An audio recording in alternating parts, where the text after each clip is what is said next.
Olá, tudo bom? Denis Moura, presidente da PRJ, falando com vocês mais uma vez.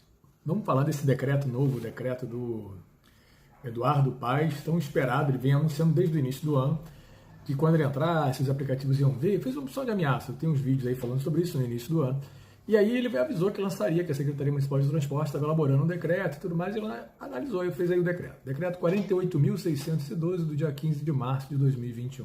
Bom, antes de analisar esse decreto, é importante deixar claro alguns pontos. Primeiro, vocês estão no YouTube e o YouTube só promove o meu vídeo se vocês compartilharem esse vídeo, se vocês curtirem esse vídeo, se inscreverem nesse canal e botar o gostei, ou até se não gostar, bota que não gostou.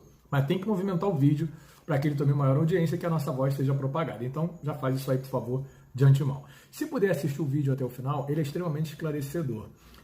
Se eu for fazer uma análise muito profunda desse decreto, o que vai acontecer é que vai virar um vídeo de 30 minutos ou 40 minutos. Então, eu vou deixar isso para uma live que eu vou fazer depois. Vou fazer uma análise mais rápida do decreto. Então, vamos entender primeiro a estrutura de um decreto. Ele vai entrar em vigor daqui a 30 dias. E aí eu já vou falando a estrutura e vou dando a minha análise pessoal. Vocês sabem, eu estou lutando pela categoria desde 2015. Eu sou motorista de aplicativo desde 2014. Em 2016, Eduardo Paes fez a mesma coisa. Ele lançou um decreto para acabar com a nossa categoria, deu um prazo razoável e os aplicativos entraram na justiça e derrubaram o decreto através de liminar. Acho que dessa vez não é essa a intenção dele. Daquela vez ele teve a intenção de calar um pouco, acalmar um pouco os taxistas que estavam irritados com a presença dos aplicativos. E aí ele fez isso. Depois que o decreto foi derrubado na justiça, ele falou, olha, lavo minhas mãos, não posso fazer nada. E deu na história que vocês... O que acontece? A partir daí, tivemos lá o Crivella, outros decretos e tudo mais, e o primeiro ato desse decreto aqui, a primeira coisa que ele justifica, ele abre e fecha fazendo uma alusão ao prefeito Crivella. A seguinte alusão que ele faz: considerando as necessidades da fiscalização dos aplicativos, e do fato do decreto 44.399 de 2018 e o decreto 46.417 de 2019 ter sido derrubado por liminar na justiça, ele se vê obrigado a criar esse tal decreto agora 48.612. Esses decretos do Crivella, só para voltar à memória de todo mundo, o primeiro de 2018 foi aquele logo depois da gente ter ganho a luta lá em Brasília para legalizar a categoria. Foi o primeiro decreto do Crivella. O decreto pecava no sentido de não falar de tarifa, não falar de segurança, de não ver o motorista como um trabalhador, como um contribuinte, como um cidadão. Esse decreto não via isso. O segundo decreto foi um decreto totalmente alienado, louco, sei lá, que o Crivella fez, que criou um código de conduta que proibia até atender bem. Conclusão, os dois decretos foram derrubados na justiça pelo deputado estadual do Partido Novo, Alexandre Freitas, com a melhor das boas intenções. Só que acabou que ter derrubado o primeiro decreto não foi uma boa ideia, apesar que, se ele não tivesse derrubado na justiça, ou se ele tivesse derrubado na justiça, o próprio decreto atual, 48.612, ele no final ele diz que ele está derrubando os decretos anteriores, porque o prefeito pode fazer isso, ele pode assumir e ele pode manter decretos anteriores, ou ele pode derrubar decretos anteriores. Óbvio que o Eduardo Paes vai derrubar os decretos do Crivella, isso é um fato, não tem a menor dúvida. Bom, vamos dar seguimento aqui. Dada essa explicação, vamos analisar o decreto em si. Ele cria logo de início as responsabilidades para o motorista. Ele cria uma série de sanções aí para o motorista. Vou te ser muito franco, eu não sei até que ponto essa responsabilidade que ele cria, ele tem condição de fiscalizar como ele pretende. Na verdade, nada que ele propõe aqui, eu não vejo a menor condição de ser fiscalizado. Pode ser que eles estejam criando condição para isso, mas... Ou então é só perfumaria para o principal objetivo do decreto. Qual é o principal objetivo desse decreto? Arrecadação. Ele quer arrecadar. De alguma maneira, a gente já viu lideranças aí do taxista, o André do táxi, não tem problema eu falar o nome dele, não tenho nada contra ele, uma liderança, falando como um decreto que é um decreto que vai lá meio que punitivo com o motorista de aplicativo. Eu discordo do André, não é um decreto punitivo para o motorista de aplicativo, nem um decreto punitivo para as empresas, visto que o decreto anterior do Crivella já cobrava preço público que podia chegar a 3%. O Eduardo Paes está cobrando 1,5%. Eu não vejo absolutamente nada demais das empresas pagarem 1,5% de taxa. Só não sei como ele vai conseguir cobrar isso. Por quê? Vamos pular a parte aqui do motorista, vamos falar da parte da empresa. Ele não vai saber como cobrar isso, porque, primeiro, a empresa não recolhe imposto sobre serviço na cidade do Rio de Janeiro. A lei federal não obriga ela a fazer isso. Ela recolhe imposto sobre serviço onde ela tem uma sede. Onde é a sede da empresa que ela recolhe? A sede em São Paulo. Então, a nossa corrida, a corrida que eu faço, a corrida que você faz, o imposto sobre serviço vai lá para a cidade de São Paulo, não vem para a cidade do Rio de Janeiro. Se esse imposto sobre serviço vai para lá, eles não têm como saber quanto foi feito de corrida. Então, na verdade, o aplicativo vai pagar um e-mail de quanto ele declarar que ele está pagando. A prefeitura não tem como fiscalizar isso. Ela teria como fiscalizar se o imposto sobre serviço fosse pago aqui e a emissão da nota de serviço para o motorista, eles teriam como calcular. Como isso não acontece, o Eduardo Paes vai ter um certo trabalhinho aí para cobrar isso. Certamente vai ter um trabalho. Bom, segundo ponto. Eles falam aqui, fazem uma perfumaria, dizendo que vão promover a questão do meio ambiente, bababá, conversa pura, mas é um bom pé. É um bom pé pelo seguinte, a gente pode encontrar aí uma possibilidade de trazer veículos com combustível mais barato e que não poluam tanto. E aí a gente já vai ter um decreto que abre essa porta. Isso é uma boa coisa que está no decreto. Tem uma temática aqui no decreto, uma cara meio de proibição, mas assim, é bom nesse ponto do meu vídeo eu dizer, o vídeo vai ficar longo, sem sombra de dúvida, é bom nesse ponto do meu vídeo eu afirmar uma coisa e deixar uma coisa clara. Eu não votei no Eduardo Paes, não apoio o Eduardo Paes e não sou simpatizante de algumas ações do Eduardo Paes. Mas se ele fizer algo que eu acho que é bom, eu tenho que falar. Se ele fizer algo que eu acho que é ruim, eu tenho que falar, eu tenho que ser isento. Na verdade, eu falo e luto pela categoria que eu trabalho. Bom, primeira coisa que ele fala aqui, em relação aos motoristas, né? Porque em relação às empresas, ele cria também, ele copiou do decreto do Crivella um comitê municipal. Isso é interessante. Mas o ruim é que no decreto do Crivella havia incluído nesse comitê municipal entidades sociais, no caso as associações que representam a categoria. E aí, para que você represente a categoria, você tem que ter uma entidade 100% regularizada. Você não pode ter uma entidade que ela leva associação de não sei o que não está. Você tem que ser regularizada. E no nosso município tem associações regularizadas. E o decreto do Crivella previa a incursão dessas associações no comitê. Só recordando vocês a importância disso, logo que o Crivella fez esse decreto, nós pedimos que fosse informado, porque o decreto do Crivella proibia dizer o endereço de destino. Nós pedimos, como entidade participante do comitê, nós pedimos na primeira reunião que fosse informado o endereço do destino, que fosse obrigado a informar. E eles deram uma canetada e obrigaram a isso. E aí a Uber fez uma manobra durante 180 meses pedindo prorrogação para informar, e no final da história o decreto foi derrubado magicamente. Então, assim, é importante ter a participação dos verdadeiros representantes da categoria, aqueles sim que são da categoria e que são regulamentados, para que possa dar opiniões e, enfim, criar condições de melhoria no decorrer do decreto. Mas vamos em relação agora ao motorista, ao que diz respeito aos motoristas. O motorista ficou obrigado a contratar um seguro de acidentes pessoais de passageiro APP. Sem terror com isso, por quê? O APP hoje, no início, quem está na Uber há muito tempo sabe disso, o APP era pago pelo motorista, você pagava em torno de R$45, R$50. Na época, a Uber credenciou uma seguradora que fazia o seguro de todo mundo muito rapidamente, se não me engano era Brooks o nome da seguradora, posso estar falando o nome errado, e cobrava R$49,90, R$50 por ano. E a gente pagava isso. Depois a plataforma passou a recolher e a pagar isso. Ela recolhe de todo mundo lá, aqueles 0,75 centavos e tal. De todas as corridas, a verdade, dá muito mais do que o valor que a gente pagava. Ela recolhe muito mais, deve ganhar em cima disso também, naturalmente. E não tem nenhuma prestação de conta disso, então a gente não sabe se 100% do que ela recolhe é revertido para o seguro. Mas, de qualquer maneira, isso já existe, a plataforma já faz isso. O que pode acontecer é que o motorista passe a ter alguma coisa nominal, como provavelmente já deve até ter. Então isso aí não altera em nada, absolutamente. O segundo seguro que ele fala aqui é um seguro de responsabilidade civil facultativa. Nos limites do mínimo que a SUSEP determina, babá. Seria tipo um seguro para terceiros. Eu acho que isso não compete à prefeitura cobrar isso. Eu acho que não é a prefeitura que tem que fazer essa preocupação com o seguro de terceiros. O seguro de passageiro, quando se fala passageiro, o motorista é um passageiro dentro do carro, então isso é até bom para o motorista. Mas esse seguro aqui é questionável. Até porque é responsabilidade legal do motorista. Se ele cometer um acidente, se ele bater no carro de alguém, se ele derrubar um poste, ele vai responder legalmente. É bom ter esse seguro? O problema esse decreto do Eduardo Paes, como os decretos anteriores, nenhum vê o lado do motorista, nenhum fala em tarifa. A gente, com a miséria de tarifa que a gente ganha, a gente vai ter mais uma despesa.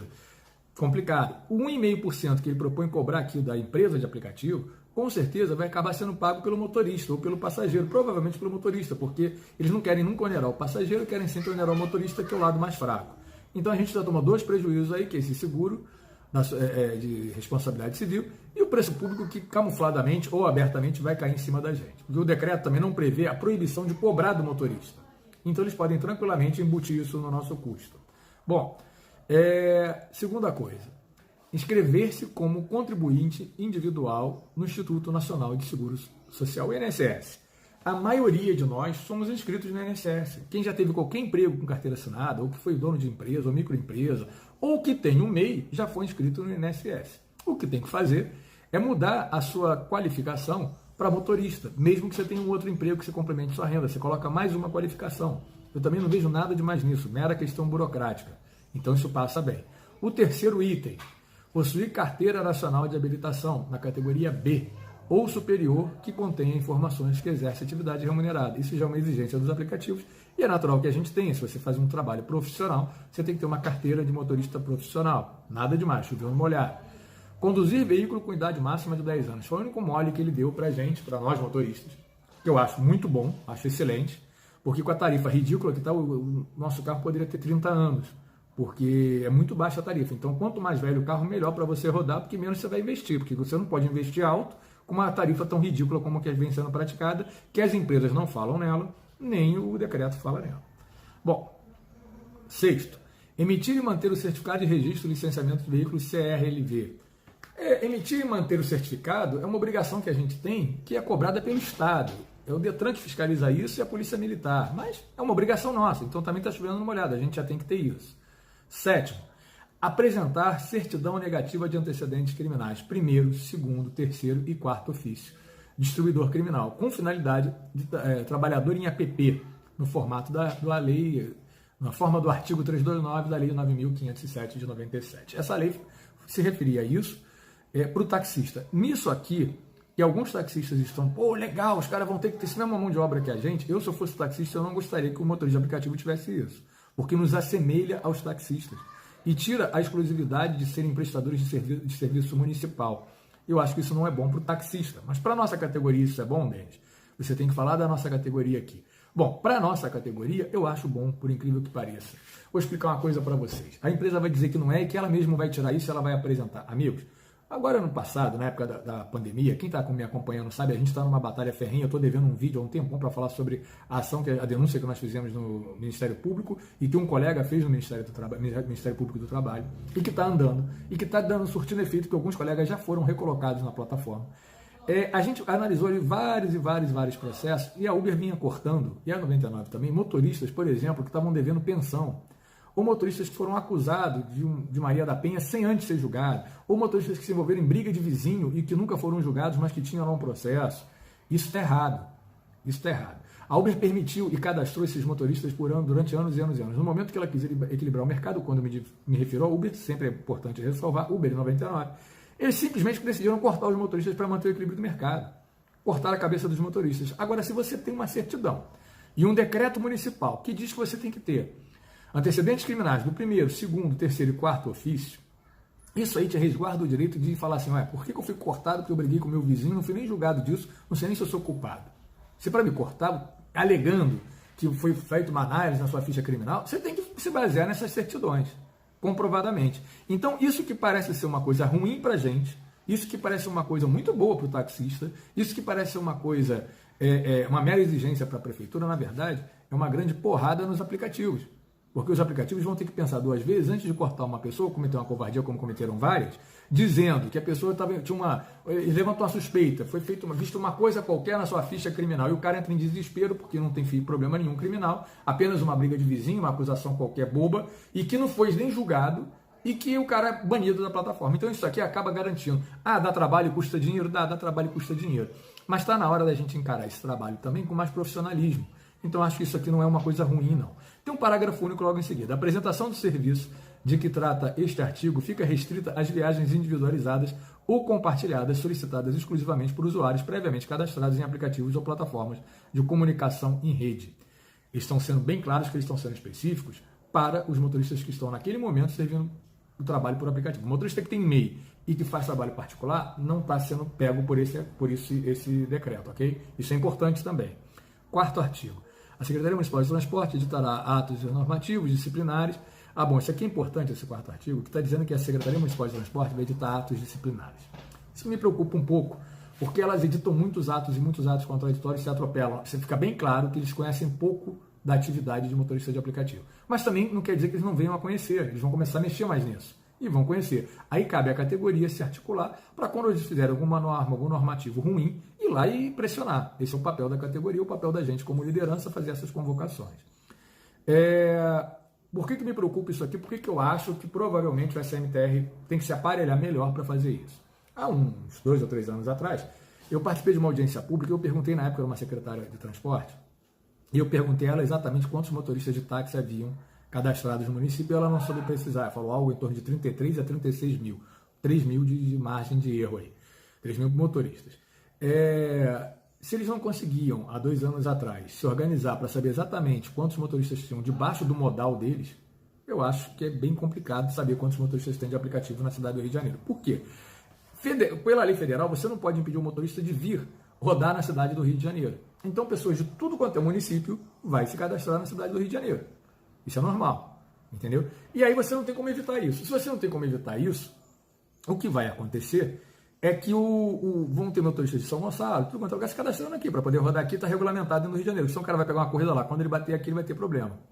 Então, para evitar isso, o SMTR tem que estar muito aparelhado. E eu tenho dúvidas em relação a isso. Acho que nada é impossível, porque eles vão estar arrecadando dinheiro para isso. Mas, não sei, acho que é meio complicado. Para onde, falar em dinheiro, para onde vai o dinheiro arrecadado do 1,5%? Eles falam aqui no artigo 6 do capítulo 2. O direito de uso do sistema viário... Não é aqui não, perdão. Eles falam aqui, no capítulo 4, nas disciplinas gerais e transitórias. Serão disciplinas de fundo... serão destinados ao Fundo Municipal de Mobilidade Urbana e Sustentável, FMUS, criado pela Lei 6.320, de 16 de janeiro de 2018. Vale analisar essa lei. Tenho certeza que ela não fala nada em benefício ao motorista. Então, vamos resumir essa história toda aqui, já tem 18 minutos de vídeo, talvez eu tenha que fazer 2 vídeos, não sei. Esse decreto vai atender a um anseio da Prefeitura de cobrar mais dos aplicativos, arrecadar com os aplicativos. Não vai atender um anseio da Prefeitura de cobrar muito mais. Por quê? Eles perderam o INSS. Quando o Alexandre Freitas derrubou o decreto do Crivella, naquela época, a Uber pagava imposto sobre serviço na cidade do Rio de Janeiro, e a 99 não. A 99 entrou na justiça para não pagar e nunca pagou. E também nunca pagou o preço público. E a Uber pagava o preço público. Então a cidade do Rio de Janeiro arrecadava muito, falavam muito mal do Crivella. Mas nesse ponto ele foi muito esperto e conseguiu arrecadar.